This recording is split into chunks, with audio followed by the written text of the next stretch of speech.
పరమదేవ నిబంధనాజ్ఞలు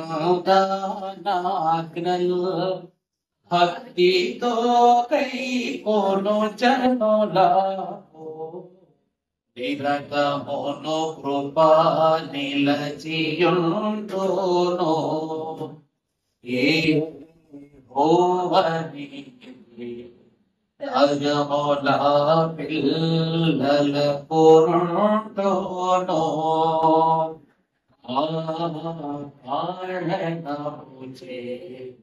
దేవ సంస్తుతి చేయవే మనసా. త్రియేక దేవుని యొక్క మహిమ ప్రభావపూరితమైన ఆశీర్వాద ధన్యతలు ఈ 3వ దినమున త్రిత్వమై ఉన్న దేవుడు మీకు దర్శనమిచ్చి సమస్త చిక్కులను మీ యొద్ద నుండి తొలగింపచేసి దీవించును కాక. ఆమేన్.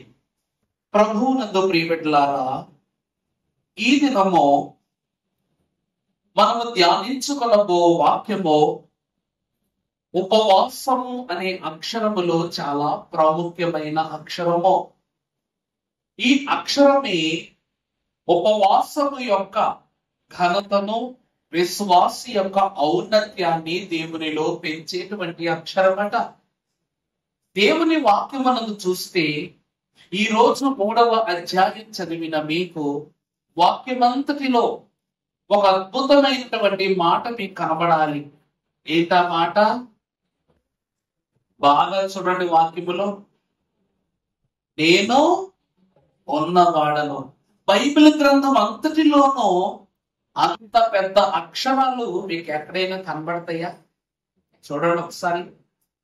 దేవుని వాక్యములో ఆ పదమును మాత్రమే అంత ప్రత్యేకంగా ఎందుకు రాశారు అంటే, ప్రియులారా, ప్రభువు ఉన్నానను రుజువుగా మానవుడును లోకమును ఇక ఎంతటి గొప్ప గరుడైనా కూడా ఈ ఉన్న దేవుని ప్రత్యేకముగా రుజువు చేయనక్కర్లా.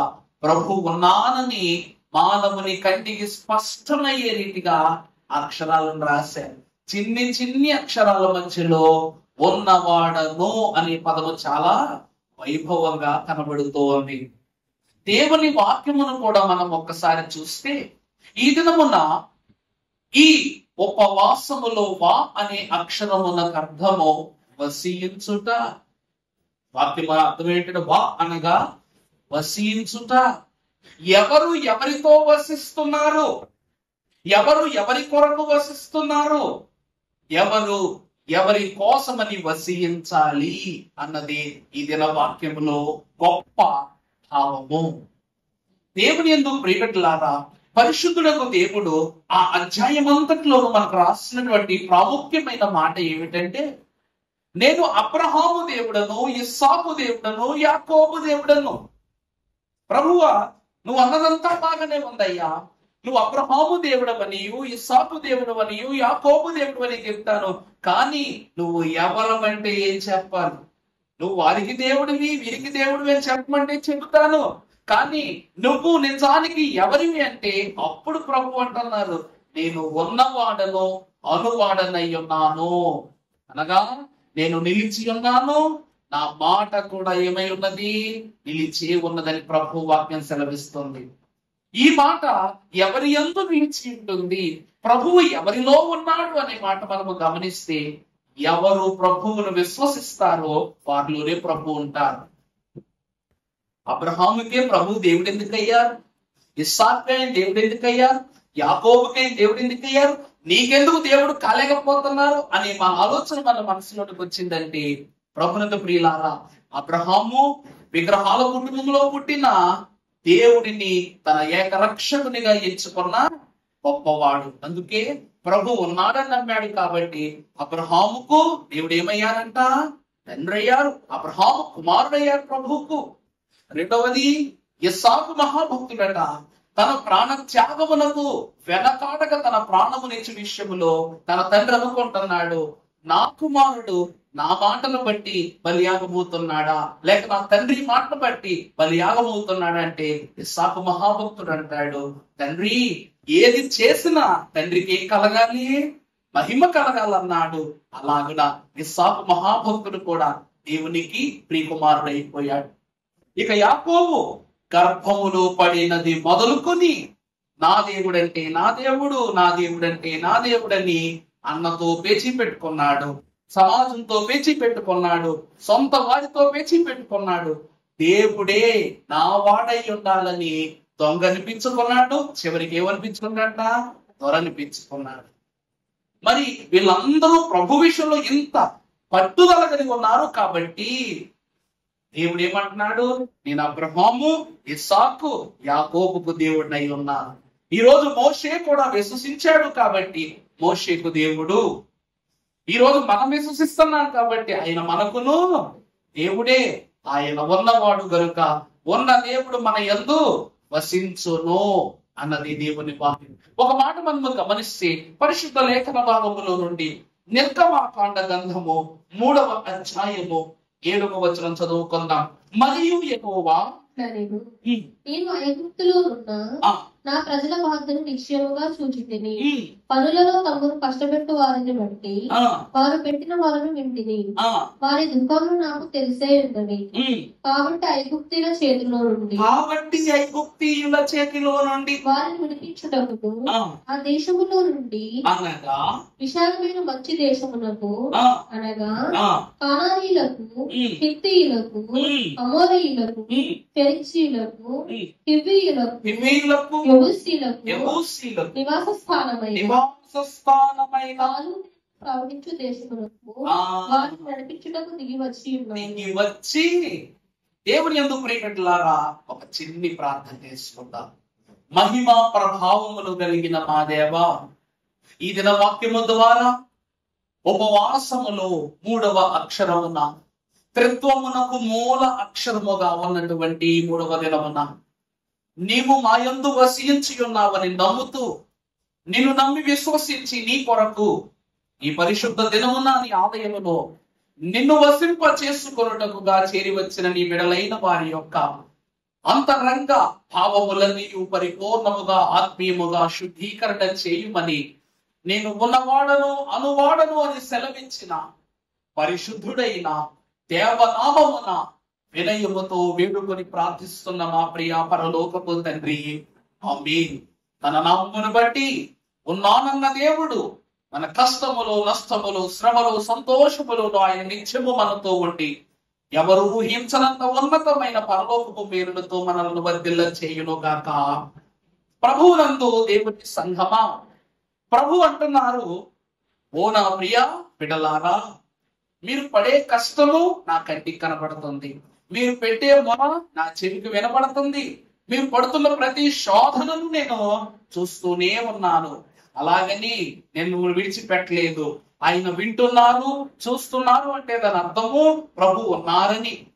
ఇలాగున ఉన్న దేవుడు ప్రభువ నీవు ఉండుట వలన మాకేమిటయ్యా మేలు అంటే, ఇదిగో కనానీయులకు, హిత్తీయులకు, యెబూసీయులకు, పెరిజీలకు ఇలాగున ఈ తెగలందరి వారి కొరకు ఏ దేశమునైతే ఏర్పరిచి ఉన్నానో ఆ పాలు తేనెలు ప్రవహించు దేశమునకు మిమ్ములను వారి స్థానములో ఉంచుటకు గాను నేను ఎక్కడికి దిగి వచ్చానట?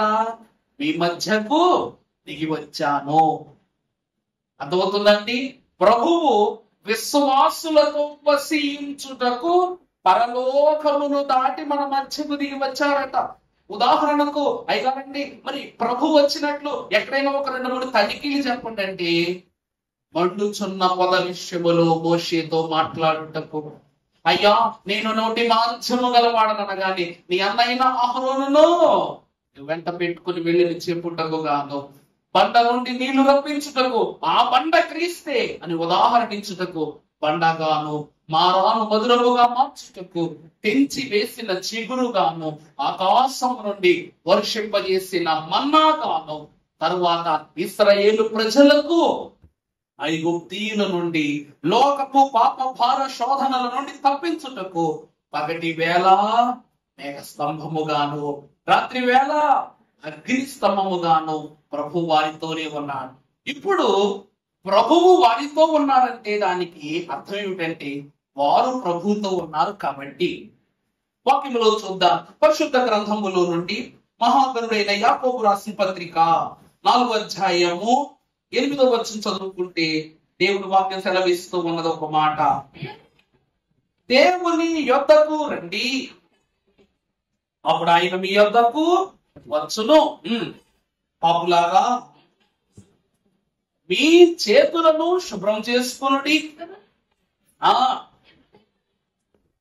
మీ హృదయములను పరిశుభ్రపరచుకునుడి, వ్యాకుల పడుడి, దుఃఖపడుడి, ఏడ్పుడి, మీ నవ్వు దుఃఖమునకును మీ ఆనందము చింతకును మార్చుకునుడి. చాలమ్మా, దేవుని వాక్యం అంటుంది దేవుని యొద్దకు రండి. ఉపవాసములో ప్రాముఖ్యమైన ఘట్టం ఏమిటంటే నీవే కాదట, నీ ఆత్మ కూడా, నీ ఆలోచనలు కూడా, నీ పనులు కూడా, నీ క్రియలు కూడా, నీ సాక్ష్యాలు కూడా అన్ని ఎక్కడికి రావాలి చెప్పండి? దేవుని యొద్దకు రావాలి. ఈరోజు బళ్ళోకి వెళ్ళి కూర్చొని మొదటి బెంచ్లో కూర్చొని మాస్టారు పాఠం చెప్తావంటే ఎదుటి బెంచ్ వాడే కదా వెంటనాడని మాస్టారు విడిచిపెట్టడు. ఎదురు బెంచ్లో కూర్చున్న మాస్టారు పట్టించుకోవడని మనము పాఠాన్ని విడిచిపెట్టకూడదు. ముందు కూర్చొని ఎక్కడో లోకంలో ఉన్న ఆలోచనలో అంటే మాస్టర్ చెప్పే పాఠము ముందు ఉన్నవాడికి ఎక్కదు, వెనక ఉన్నా సరే ఎక్కదు. వాక్యం అంటుంది ఏమిటంటే నువ్వు దేవుని సన్నిధిలోనికి నీ ఆలోచనలను, నీ పరిస్థితులను, నీ ఇబ్బందులను, నీ పాపాలను, నీ శోధనలను అన్ని పట్టుకుని వచ్చేయాలి, అన్ని పట్టుకుని వచ్చేసేయాలి. అందుకే అంటున్నారు పాపులారా వ్యాకుల పడండి. పాపులారా ఏం చెయ్యండి? దేవుని సన్నిధిలో మీరు ఏం చెయ్యాలి? చదవనమ్మా. మీ చేతులు శుభ్రం చేసుకోండి, మీ మనస్కుల మీ హృదయములను ఏం చేయాలట? విమనస్సు అంటే చెప్పండి, 2 మనస్సులు. ఒకటి దేవుని వైపు, రెండోది లోకం వైపు. లోకం వైపు ఉంటే దేవుడు గుర్తుకు రాడు, దేవుని వైపు ఉంటే లోకం గుర్తుకు రాదు. ఇలాగున్న మనుషులు ఏం చేస్తున్నారంట? లోకములో ఉన్నప్పుడు లోకాన్ని చూస్తున్నారు, దేవునిలో ఉండి కూడా లోకాన్ని చూస్తున్నారు. మరి అది ద్విమనస్సు కాదా? మీరు ఏం చేయాలట? శుభ్రపరచుకోండి. ఇశ్రాయేలు ప్రజలకు మారా నీళ్ళించినప్పుడు అక్కడ చేదుగా ఉన్నాయి. మరి పంట నుండి నీళ్ళించినప్పుడు అప్పుడు చేదు పుట్టలేదే. మొదట వారి ఆలోచన ద్విమనస్సులో ఉంది. తర్వాత ఎప్పుడైతే ప్రభువును వారు తలంచుకున్నారు, ఏర్పరచుకున్నారు, దేవునితో వారు ఉండటం ప్రయత్నించారో అప్పుడు వారి పాపాలన్నీ ఏమైపోయినాయంట? శుభ్రమైపోయింది. వారి ద్విమనస్సు చెదిరిపోయింది, వారి యొక్క వ్యాకులత చెదిరిపోయింది. వారు దేవునికి అతి ప్రియులైపోయారట. అందుకే దైవజనులు అన్నారు, యేసో నీ తలపే నాకు ఎంతో యేసో నీ తలపే నాకు ఎంతో యేసో నిన్ను తలంపగానే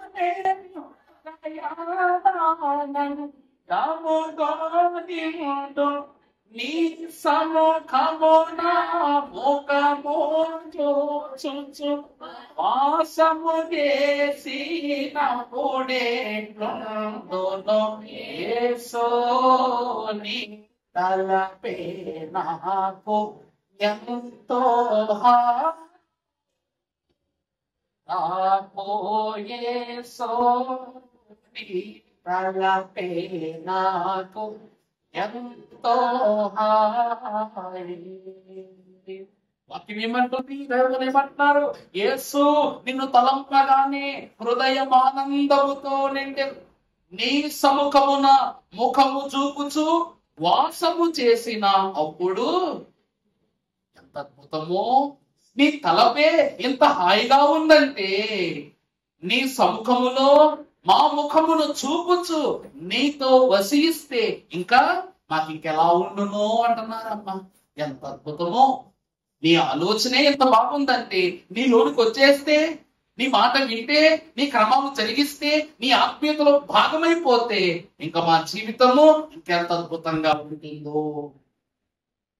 వాక్యం అదే కదా చెప్తుంది, దేవునిలోనికి రండి.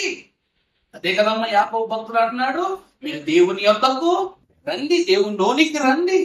బాప్తిస్మం ఇచ్చే ప్రతి ఒక్కరూ కూడా ఒక మాట చెప్పాలి. బాప్తిస్మం అంటే క్రమము కాదు, బాధ్యత. బాప్తిస్మం పుచ్చుకునే ప్రతి బిడ్డకు కూడా ఆ దినం మొదలుకొని నువ్వు క్రీస్తు బిడ్డవని ఈ రోజు నామం పొందుకున్నావు. అంత మాత్రమేనా? క్రీస్తు గుణములు అలవర్చబడాలి, క్రీస్తు యొక్క తత్వం అలవర్చబడాలి, క్రీస్తు ఆలోచన అలవర్చబడాలి.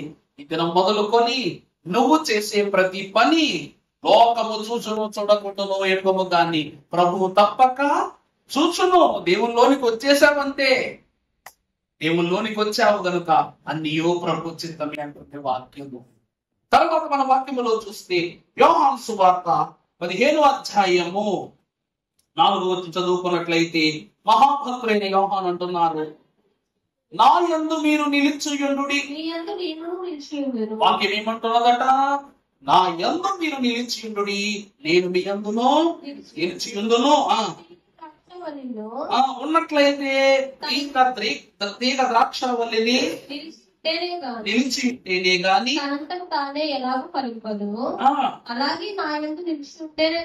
అలాగే మీరు కూడా నా యందు నిలిచి ఉంటేనే గాని మీరే కారు ఫలింపరు.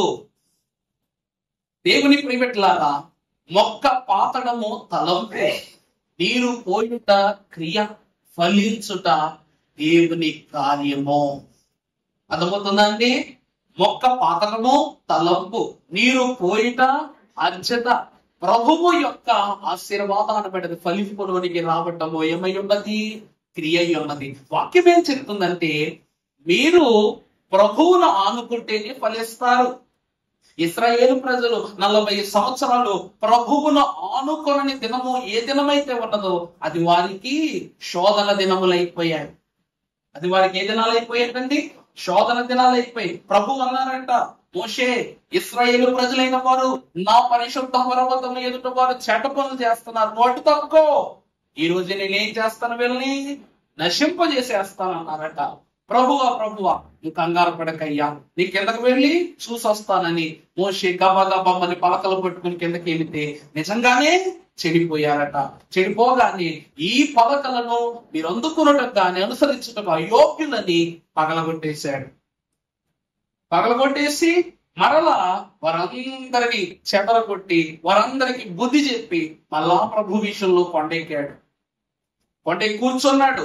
ఈసారి ప్రభు చెప్పడం తప్ప పలకలు తనే చేసుకున్నాడు, రాత తనే రాసుకున్నాడు. ప్రభు చెప్పిన ప్రతి విషయాన్ని మనసులో ఇముడ్చుకున్నాడు. ఇప్పుడు మోషే ముఖము చూచుటం ఎలా ఉందట? ప్రకాశంగా. మొదటిసారి మోషే వెళ్ళినప్పుడు లేని ప్రకాశము రెండవసారి మోషేకు ఎందుకు ఎంత అద్భుతమైనటువంటి ఆశీర్వాదం వచ్చిందంటే, ఈ ప్రవర్తనతో, దేవుడు చెప్పిన మాటలతో, దేవుడు చెప్పిన పనులను చేస్తూ దేవునిలో ఐక్యమైపోయాడు. ముఖాముఖిగా చూసేశాడట. మోషే వలనే దేవుని ముఖాముఖిగా చూచుదురు వారు, మోషే వలనే విద్యకు. ఎందుకంటే మోషే నేర్చుకున్న విద్య పరలోక విద్య. మోషేదే విద్య అండి, పరలోకపు విద్య. అందుకే విద్యకు మనం ఏమవుతాం? ప్రాముఖ్యులమవుతామట. అదే మోషే చేసిన పని. అప్పటి నుండి ఇశ్రాయేలు ప్రజలను చాలా పట్టుదలగా నడిపించాడు. కారణం ఏమిటో తెలుసా? ప్రభువు ద్రాక్షవల్లి, మీరెవరు తీగలు. మీరు గాని ప్రభువును అనుకోకపోతే మీరు చెడిన వారే గాని ఫలించని వారు మాత్రము కాదు. చదువు మొదటి నుంచి ఈ వాక్యాన్ని.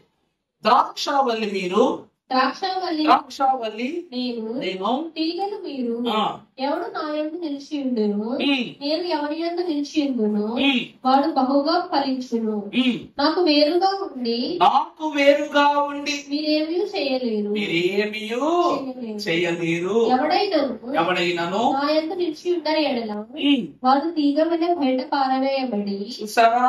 దేవుని యందు ఎవరైతే నిలిచి ఉండరో వాళ్ళు ఏమవుతారట?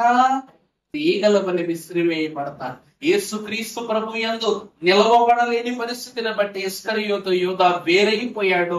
పడవేయబడిన తీగ. పడవేయబడటం అంటే అక్కడో ఎక్కడో కాదు, అగ్నిగుండంలోనే పడతాం. మనం వెళ్ళి ఎక్కడ పడతామమ్మా? అగ్నిగుండంలోనే పడతాం. ఉపవాసం అంట నరకాగ్నిని కూడా ఏం చేస్తుందంట? ఆర్పివేస్తుందంట. ఉపవాస దీక్ష దేన్ని ఆర్పేస్తుంది చెప్పండి? ప్రళయాన్నైనా నరకాన్నైనా కూడా ఆర్పివేస్తుందంట. నినివే పట్టణ వాసన చేసిన ఉపవాసము దేవుని ఉగ్రతను ఆపేసింది. మహాభక్తుడైనటువంటి నోవాహు చేసిన ఉపవాసము జల ప్రళయములో ఒక్క చుక్క నీరు ఆ ఓడ నావలోనికి రాకుండా దేవుడు ఆపు చేసి వేశాడు. అలాగనే యేసుక్రీస్తు ప్రభువు చేసిన పరిశుద్ధ ఉపవాసము లోక పాపం ఎంత గొప్పదైనా కూడా విశ్వాసులోనికి చేరకుండా తన రక్తము కలిసినట్టు వేసి కాపాడింది.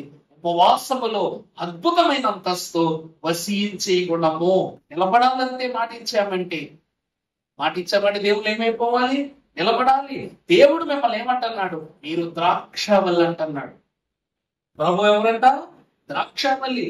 మీరు ఆయనలో భాగమని దేవుని వాక్యం సెలవిస్తుంది. యెషయా గ్రంథము 26వ అధ్యాయము 3వ వచనము మనము చూస్తే పరిశుద్ధుడు ప్రవచన గ్రంథకర్త అయిన యెషయా సెలవిస్తున్న మాట, ఎవరి మనస్సు నీ మీద ఆనుకొనును, చూడండి, ఎవరి మనస్సు అయితే నీ మీద ఆనుకొని ఉండునో వానిని నీవు పూర్ణ శాంతి గలవానిగా కాపాడుదువు. ఎలయనగా అతడు నీ యందు విశ్వాసం ఉంచి ఉన్నాడు. యెహోవా నిత్యాశ్రయ దుర్గము, యుగయుగములు యెహోవాను నమ్ముకొనుడి. వాక్యం ఏమంటూ ఉన్నదట? ఎవరైతే నిన్ను ఆనుకొని ఉందరో వానికి నువ్వేం కలగజేస్తావు? పూర్ణ శాంతిని కలగజేస్తావట. కలగజేసి కాపాడతావట. ఎలాగా? అతను నీ యందు విశ్వాసం ఉంచి ఉన్నాడు. యెహోవాయే నిత్యాశ్రయ. వాక్యం ఏమంటుంది? యెహోవాయే నిత్య ఆశ్రయ దుర్గము. ఏమండి, ఒక చిన్న గమ్మత్తు చెప్తాను. మోషే మహాభక్తుడైత ఎర్ర సముద్రం వంక తీక్షణంగా చూస్తున్నాడంట. ఎర్ర సముద్రం వంక ఏం చేస్తున్నాడండి? తీక్షణంగా చూస్తున్నాడంట. తీక్షణంగా చూస్తున్నప్పుడు అందరి కంటికి అది సముద్రములా కనబడుతున్నది, కానీ మోషే కంటికి నీటి బొట్టు వలె కనబడుతుందట. నా మాట అర్థమవుతుందా అండి? అందరి కంటికి అది మహాసముద్రములా కనబడుతున్నది, కానీ మోషే కంటికి ఎలా కనబడుతున్నదట? నీటి బొట్టు వలె కనబడుతున్నదట. ఎందుకంటే ప్రియబిడ్డలారా, పరలోక రాజ్యములో సముద్రము లేదు గనక. పరలోక రాజ్యంలో ఏం లేదండి? సముద్రము ఉండదు గనుక. ఈ లోకములోనికి దేవుడు జీవ జలముల నది అయి ఉన్నాడని వాక్యములో సెలవించాడు. సముద్రమును సృష్టించినవి ఆయనే, సత్యుని హస్తమే భూమిని చేసెన్ అని ఒక కీర్తన మనం పాడుకుంటున్నాం. ఆ దినమునట యెహోవా దేవుని యొక్క పరిశుద్ధమైనటువంటి కర్ర అతని చేతిలో నిలిచి ఉన్నప్పుడు ఈ మోషే అనగా ఎర్ర సముద్రమును పాయన చేయడానికి ముందే విచిత్రం ఏమిటంటే ప్రియమిత్రులారా, ఒకసారి తెగుళ్ళను గమనించండి మీరు. మిడతల దండు కావచ్చు, కప్పలు కావచ్చు, బొబ్బలు కావచ్చు, ఇలాంటివి అగ్ని కంటకాలు కావచ్చు, ఇవన్నీ ఐగుప్తు దేశం మీదకు వచ్చినప్పుడు ఇవన్నీ అంట ఏది దాటుకుని వచ్చినాయో తెలుసా మీకు? ఎర్ర సముద్రాన్ని దాటుకుని రావాలి. కప్పలు ఎక్కడి నుంచి వస్తాయి? ఎడారిలో కప్పలు ఎక్కడైనా చూసారండి మీరే? కప్ప ఎప్పుడు తడి ప్రదేశంలో ఉంటది. మిడతలు ఎక్కడుంటాయి? తడి ప్రదేశాల్లోనూ ధాన్యాలు ఉండే చోట్లలో ఉంటాయి. మరి ఐగుప్తు దేశమును తాకాలి అంటే ఎర్ర సముద్రమును దాటడం, ఇవన్నీ ఎలా దాటి వచ్చాయంట? మోషేకు ఆ దినమున దేవుడు ఏర్పాటు చేసిన ఎన్నో తెగుళ్ళే ఆ ఎర్ర సముద్రాన్ని దాటగాలింది. దేవుని బిడ్డలము మనము దాటలేమా అని అంచనా వేశాడట ఆ రోజు మహానుభావుడు. అప్పుడు ఆ కర్రను తీసుకుని వెళ్ళి ఆకాశము వైపు చేతులెత్తి ప్రభువుకు ప్రార్థించగానే ఆకాశము నుండి ఒక మహిమ దిగి వచ్చే ఎర్ర సముద్రాన్ని ఏం చేసిందంట? 2 పాయలుగా చేసేసింది.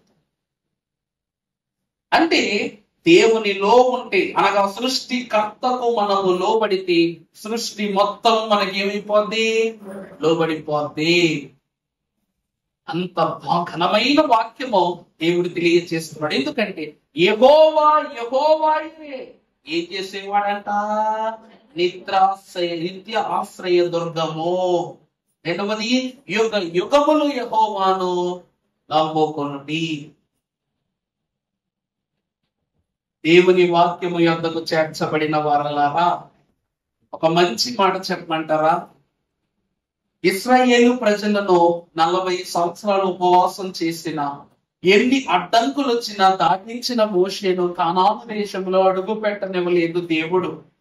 అందుకట మోషే అనుకున్నాడు, ప్రభువా నన్ను ఎందుకయ్యా ఈ దేశంలో అడుగు పెట్టనివ్వలేదంటే అప్పుడు అన్నారు, ఇంకా నువ్వు నడిపించవలసిన ప్రజలు చాలా మంది ఉన్నారు. అందుకే ప్రకటన గ్రంథములో మోషే ఏలియాలు మరలా మన కొరకు వస్తారని వాక్యం. గోను బట్టలు కట్టుకుని వారు ఏం చెప్తారట? మనకు బోధ చేస్తారని వాక్యం. నీకు ఇంకా చాలా పని ఉంది, అందువలన ఇంతటితో నీకు ప్రాప్తము జరగల, ఇంకా పని ఉందని చెప్పారు. అంటే మోషే ఇంకా ఎంతో మందిని దేవునిలో నిలబెట్టాలి, బలపరచాలి అన్నది వాక్య సారాంశం. ఒకవేళ మనం దేవునిలో నిలిచి ఉంటే మనకి కలుగుతుంది. దేవునిలో వసించిన వారికి, నిలిచి ఉన్న వారికి కలిగి ఆశీర్వాదం. మన వాక్యములో చూస్తే పరిశుద్ధ గ్రంథములో కీర్తనల గ్రంథము 16వ అధ్యాయము 11వ వచనము మనం ఒక్కసారి చదువుకున్నట్లయితే, మా జీవ మార్గమును నీవు నాకు తెలియజేసేదవు, నీ సన్నిధిని సంపూర్ణ సంతోషం కలుగు, నీ కుడి చేతిలో నిత్యము సుఖములు కలవు. నీ కుడి చేతిలో ఏం కలవు? 16-11 జీవ మార్గమును నీవు నాకు తెలియజేసి ఉన్నావు, ఈ సన్నిధిని సంపూర్ణ సంతోషము గలదు, నీ కుడి చేతిలో నిత్యము సుఖములు కలవు. నీ కుడి చేతిలో ఏమి కలవు? వాక్యం అంటూ ఉన్నది. ప్రభువులో వసించిన వారికి, ప్రభువులో నిలిచించిన వారికి ఏం జరుగుతుందట? జీవ మార్గము తెలియజేయబడుతుందట. అర్థమైందండి? ప్రభువును ఒకటే అడుగుతారు పేతురు మహాభక్తుడు, ప్రభువా పరలోక రాజ్యము ఎలా వెళ్ళాలయ్యా అని అడిగితే, నా ద్వారానే మీరు నా తండ్రి యొద్దకు వెళ్ళాలి అని చెప్పారు. అంటే జీవ మార్గమును ప్రభు మనకు తెలియజేస్తారు ఆయన దగ్గర ఉంటే. పేతురు ప్రభువుని దాటి ఏం నేర్చుకున్నాడు చెప్పండి? ఫిలిప్పి ప్రభువుని దాటి ఏం నేర్చుకున్నాడు? యోహాను ప్రభువుని దాటి ఏం నేర్చుకున్నాడు? అన్ని ప్రభువు దగ్గర నేర్చుకోవాలి. అందుకే నా యొద్దకు వచ్చి నేర్చుకోవాలి. దైవజనులు అన్నారు, కింద కూర్చోవటం భాగ్యం అంట. కింద కూర్చోవడం ఏంటంటే భాగ్యం అంటాం. కింద కూర్చున్న వాడికి భాగ్యముతో పాటు భోగము కూడా ఇస్తాడంట దేవుడు. అసలు తగ్గింపు ప్రారంభమయ్యేదే నేల మీద నుంచి. అర్థమైందా అండి? తగ్గింపు ఎక్కడి నుంచి ప్రారంభమవుదట? నేల మీద నుంచే ప్రారంభమవుదట. నేను వంటి వాడను, మన్నును, నేను ఏమాత్రమును ఈ లోకములో గాని నీకు ఈ అంతస్తునకు సరిదోగునని చెప్తూ యోగు భక్తుడు గొప్పదని కూడా అయినా సరే బూడిదలో కూర్చున్నాడంటే, కింద బూడిదలో కూర్చున్నాడంట. యోసేపు తన అన్నలైనటువంటి వారు ఎంత వేదన పెట్టినా ఎప్పుడూ తన అంతస్తు నుంచేవారు కాదు, తగ్గించుకున్నాడు, వెనకాల నిలబడేవాడు. దావీదును ఎంత శోధించేసేవారు, తను కూడా గొర్రెల దగ్గర నిలబడేవాడు, అడవిలోనే కూర్చునేవాడు. మనుషులు పెద్ద పెద్ద వారి మధ్యలో తన నివసం చేయడానికి అవకాశమే లేదు. దానియేలు మహాభక్తుడు ప్రాణం మీదకు వచ్చినా కూడా మోకాళ్ళీయటం మానలేదు. ఇదంతా వాక్యం ఎందుకు చెప్తున్నామంటే, యేసు క్రీస్తు ప్రభు అన్న నా యొద్దకు వచ్చి నేర్చుకోండి. అలాగునని మన వాక్యములో చూస్తాం. మార్త మరిగలైనటువంటి వారు ఉంటారు. మార్త ప్రభు విషయంలో వంట చేస్తుంటే మరి ప్రభు పాదాల దగ్గర కూర్చొని ఏం చేస్తుందంట? ప్రభు చెప్పే బోధ వింటుందంట. పాదాల దగ్గర అంటే కింద కూర్చోవటం అంటే ప్రభు పాదాల దగ్గర ఉన్నట్టే. దేవదాసయ్య గారు ఎక్కువ కుర్చీలు వాడేవారు కాదంట. ఆయన కాలంలో ఎక్కువ కుర్చీలు వాడేవారు కాదంట. ఒకరోజు అయ్యగారు మన శాంతిగా పడుకున్నారంట. కుర్చీలో పడుకుంటే అయ్యగారికి గుండె మీద బైబిల్లో పెట్టుకుని పడుకుని అలవాటు. ఎందుకంటే కుర్చీలో పెట్టుకుని బైబిల్ చదువుకుని పడుకుంటే మామూలుగా ఒక కొనుగు తీసేటప్పుడు పెట్టుకుని పడుకునేవారంట. ఆ బైబిల్ నట సాతానుడు ఎన్నిసార్లు లాగుదామనుకున్నా ఆ పొట్టు ఏమవట్లేదు చెప్పండి, రావట్లేదంట. ఆ బైబిల్ కదిలించలేకపోతున్నాం, దైవజనుల చేతిని కదిలించలేకపోతున్నాం. ఏమిటబ్బా ఈ ఆశ్చర్యం అంటే, ఈ బైబిల్ గ్రంథము దైవజనుని హృదయానికి ఆనుకుపోయిందంట. ఈ గ్రంథం ఎక్కడ ఆనుకుపోయింది చెప్పండి? దైవజనుని హృదయానికి ఆనుకుపోయిందట. అందుకే వాక్యం అంటూ ఉంది, యెహోవా దేవుని యొక్క వాక్యమును దివారాత్రములు ధ్యానించువాడు చెప్పండి ధన్యుడు. అతడు నీటి కాలువల యారన నాటబడిన వాడై ఆకు వాడక తన కాలమందు ఫలమిచ్చు చెట్టు వలె ఉండును. అంత దిట్టంగా దైవజనుడు వాక్యాన్ని తన హృదయంలో పారేసుకున్నారనమాట. అర్థమైందా అండి? తన హృదయం అనే పునాదిలో ఆ వాక్యాన్ని పాతుకున్నారు. అందుకే సాతానుడు దాన్ని పెరిగి వేయలేకపోతున్నాడు. వాక్యంలో ముందుకు వెళదాం. నిర్గమకాండం 19వ అధ్యాయము 5వ వచనం ఒకసారి చదువుకుంటే ముగించుకున్నాము.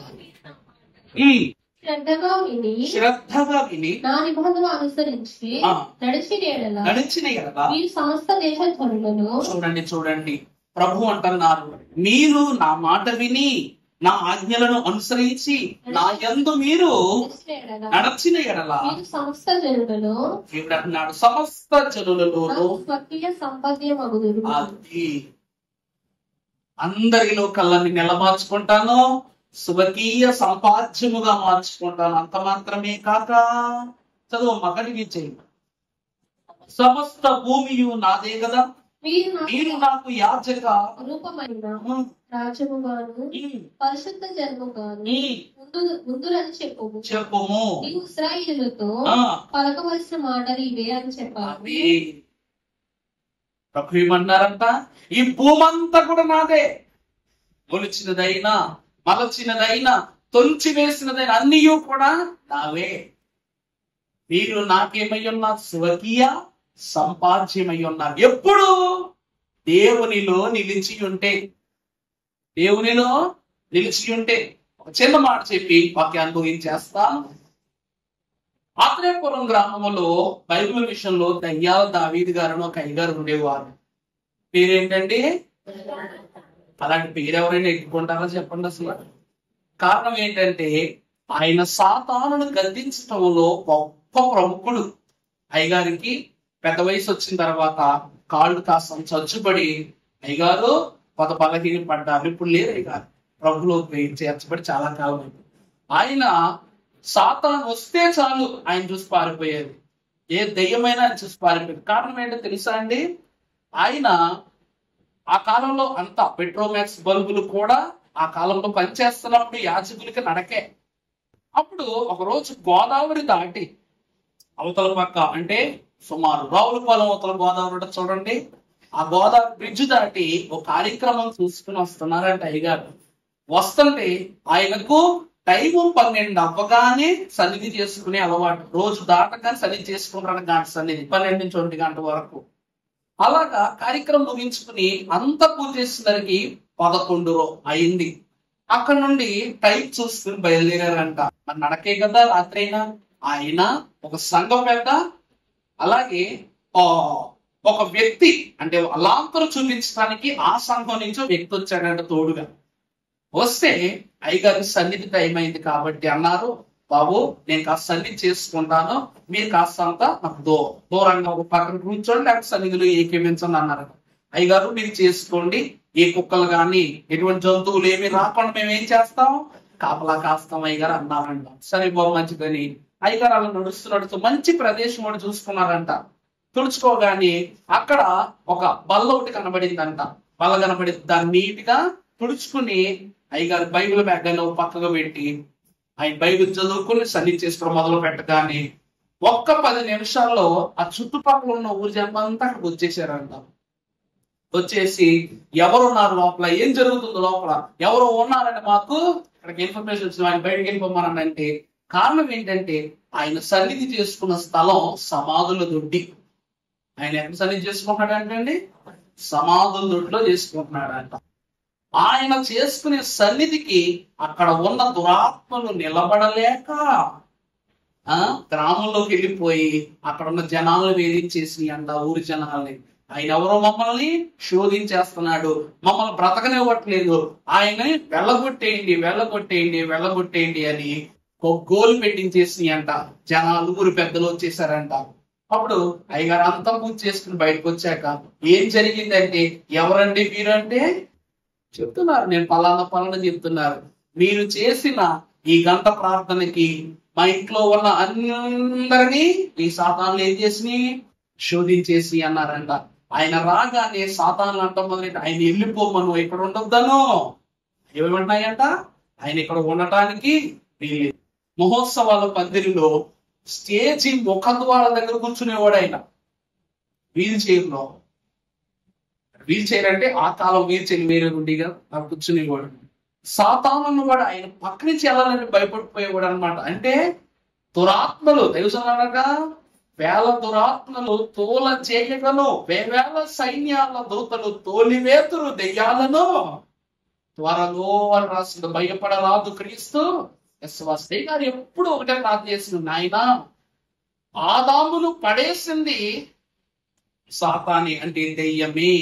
ఆ దెయ్యానికి నా పైన ఏముండకూడదు, అధికారం ఉండకూడదు, బలం ఇవ్వు. నా బిడ్డలపై అధికారం ఉండకూడదు, బలం ఇవ్వు. నా బిడ్డలు పడేయకూడదు, బలం ఇవ్వు. ఇదే ఆయన సన్నిధానంట. సాతాను సూత్రాలై చదువుతుంటే ఎంతటి సాతానైనా సరే ఊరు దాటి పారిపోవాల్సిందే. అది ఆయన యొక్క పట్టుదల. ఎందుకు దేవుడి మాటలు అంటున్నాడంటే వాక్యం ఒకటే చెప్తుంది. ఒకసారి చదువమ్మా మాట 19:5. కాగా మీరు నా మాట శ్రద్ధగా విని నా నిబంధనను అనుసరించిన ఎలా మీకు సమస్త దేశ జనులను నాకు స్వకీయ సంపాద్యమగును. ఇప్పుడు నిర్గమకాండం 13:21 ముగింపు మాట.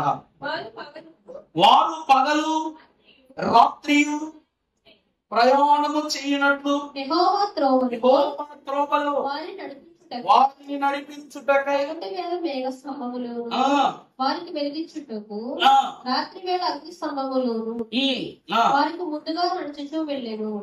ఆయన పగటి వేళ మేఘ స్తంభమునైనను. చూడండి అక్కడ ఏమన్నాడు, అక్కడ ఆయన పగటి వేళ మేఘ స్తంభమునైనను రాత్రి వేళ అగ్ని స్తంభమునైనను ప్రజల ఎదుట నుండి తొలగింపలేదు. ఇవి రెండు స్తంభాలు దారి చూపించడానికి కాదు. లోకములో ఏ దయ్యమో ఏ దుష్టుడు తన బిడ్డలను కబళించకుండగా అగ్నిలా దహించి వేయుటకు మేఘముల కప్పిపుచ్చుటకు దేవుడు ఏం చేశాడంట, ఇశ్రాయేలు ప్రజలు పట్టుకున్నాడంట. అమ్మలారా, దేవుని ప్రియబిడ్డలారా, ఇశ్రాయేలు ప్రజలకే ఈ మేళ్లు జరుగుతాయా? మనకు జరగవంటే జరుగుతాయి. ఎప్పుడు ఆయనలో వసించినప్పుడే, ఆయనలో నిలబడినప్పుడే. ఇశ్రాయేలు ప్రజలు దిగి రాలేదు, కానీ వారి పితరులు మాత్రము దేవుణ్ణి దించారు ఈ భూమి మీదకి. ఆ మాట అర్థమవుతుందా అండి? వారు దిగి రాలేదు, కానీ ఆకాశంలో నుండి దివినున్న దేవునినే వారి విశ్వాసంతో భూమి మీదకి దించారు. ప్రార్థనకంత బలం ఉంది. అయ్యగారు అన్నారు, శక్తికి మించిన శక్తి ప్రార్థనా శక్తి. ఈ శక్తి దేవునిలో వసించిన వారికి ఇవ్వబడిన గొప్పతనం. దైవజనులు అన్నారు, సన్నిధి అనగా నిధి. అర్థమైన సన్నిధి అనగా స ప్లస్ నిధి. సత్నిధి అనగా మన నిధి అని అర్థం. స్వర్గీయమైన నిధి. అది దేవుని యొద్ద నుండి మీకు ప్రాప్తింపజేసి ఈ దినమున వసించిన మీకు సన్నిధిలో ఉన్న సంపూర్ణమైన సంతోష సమాధానములు తండ్రి దయచేయము గాక. ఆమేన్.